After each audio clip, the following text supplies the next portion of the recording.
Alright guys, here we are tonight down at Golf Central and we're testing this fairway wood. That one.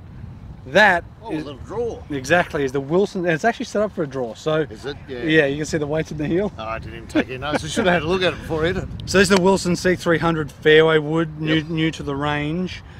They've had the Triton out and the D series, or the D300's been out for a little bit now. Yep. Probably a year maybe more. Yep.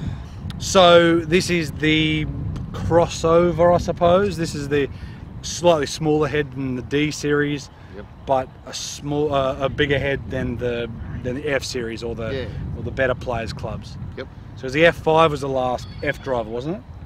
Yeah. So we'll see what comes out maybe in the new year, but this is out now. So things about this weight, as we just quickly spoke about, movable weights. Yep.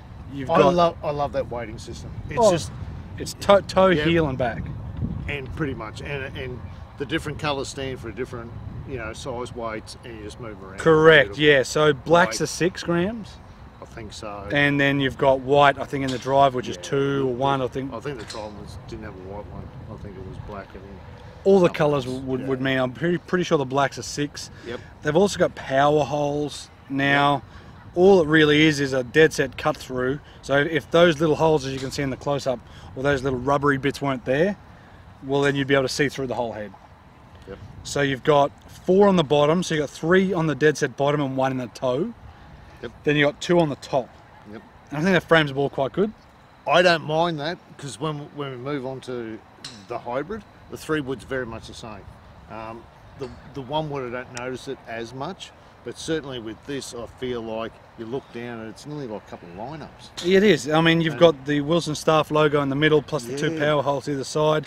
But you sort of sit that ball in between those power holes and just about in the right spot, aren't you? You know you're in the middle. Yeah. Black face, grooves on the face, that red. Oh, it's terrible, isn't it? It has to be the best colour out there. Like, it literally, if you could paint your car that colour, which you probably could. Look, Joe, I've always loved just traditional black. Yep. And there's a couple of blues around that aren't too bad. True. And this colour, it's just not that bright, I'm gonna hit a ball. shiny. It's not that bright, shiny red, is it? It's just not really. It's a matte finish. Yeah. With red, but where direct light isn't shining on it, it's actually quite dark around it. Yeah, and I look, we're here at night time. None of the lights are shining back off that. No. And I reckon during the day, I have used the hybrid on a golf course. Yeah. Oh yeah, that's true. Yep. Yeah. So I've used the hybrid a few times on a golf course, and I find that it doesn't reflect back. It's not light flicking off it. So I've used the hybrid a couple of times. I hit that a smidgen heavy and it actually come out all right still. So I struggle with 3 woods. Yep. There's only a couple of 3 woods that I like, but this thing's got a big head down by the ball. It's quite a big head down by the ball. Well, there is a hole. There is a question someone asked us about 3 woods. Yeah. So we'll get to that at some stage. It comes out like a bullet. I'll tell you what, for a bloke that struggles with it. Yeah, struggles with the 3 wood, I wouldn't mind struggling like that. It comes off, again, like this is only set on standard, which is 15 degrees. Yeah, yep. You can basically go up 1 and up 2 and down 1 and down 2, basically. Yep. So you can effectively turn that into a 4 wood, or you can turn it into a strong 3, but I would probably go up in loft a little bit.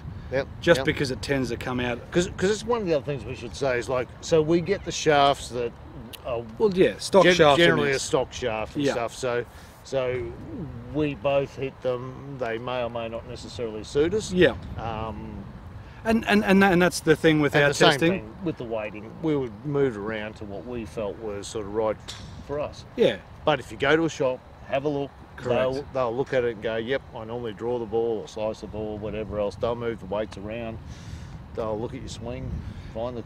And that's exactly what it comes down to. With everything that we test or everything that we review, nothing's really that bad. Like, we just want you to go listen to us, and then if you enjoy what we say, go test it out against your current club or something else you might be looking at changing.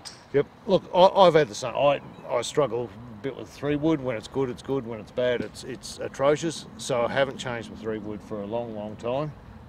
Look, this is as good as any 3-wood I've. Well, yeah, you've kind of had. got this in the bag for the time being, just mucking around with it. Yeah, we've taken a couple of these out On to the have course a hit and playing. with them on the course, rather than just, you know, you can come down the driving range, and if you've got a good swing for the night, Yeah. everything comes out pretty good. Yeah. But you get on the course when you're playing different shots, different conditions. That's right. It When is you're under a bit of different. pressure. Yeah, under a bit of pressure, and you know, you're playing for 20 cents a hole or something.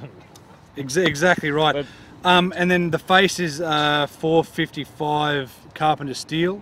So there's a lot of companies starting to use that, which is Yep. basically you can make it reasonably thin, reasonably strong, not too heavy, and it just jumps off the face. So Yep. that's kind of where, to me, the technology in golf clubs has gone. Drivers are great, but you know, last 5 years is not huge changes apart from a bit of carbon and whatever else. But for fairways and hybrids, huge changes, huge, massive changes. So they're coming up almost as fast as what drivers do in regards to smash factor. So with these and the C300 irons and stuff, love the colour of the head. Also love this, the whole grip. So Lambkin Yeah. crossline, I believe. Yep. Yep. And the crossline's quite good. The Lambkin stuff's, I would say, slightly softer rubber than some of your Golf Pride maybe. I think that's They're why I different. don't mind it. Don't mind that little bit softer feel Well, in your hands. Almost in the So, crossline, you don't need cord.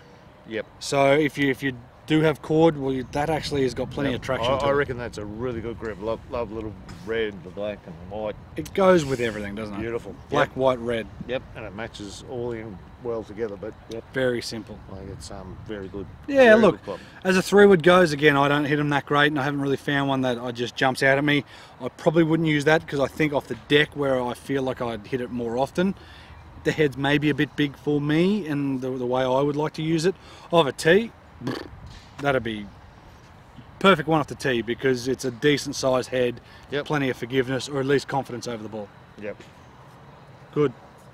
Good club. Yeah, no, it is, and it looks great too. So Yep. go test out the C300 Fairway wood, put it up against the TaylorMades and whatever else you want to try, Yeah. and just muck around with them. Cheaper price point again. The Wilson stuff tends to be, so that could be worth a look just because it's a little cheaper as well. But making some good gear. Plenty of technology in it, guys. Go check it out, and check out the other C300 gear out there: the driver, the hybrid, and the irons. Yep. Beauty. Beautiful. Cheers, guys. We'll see you next time.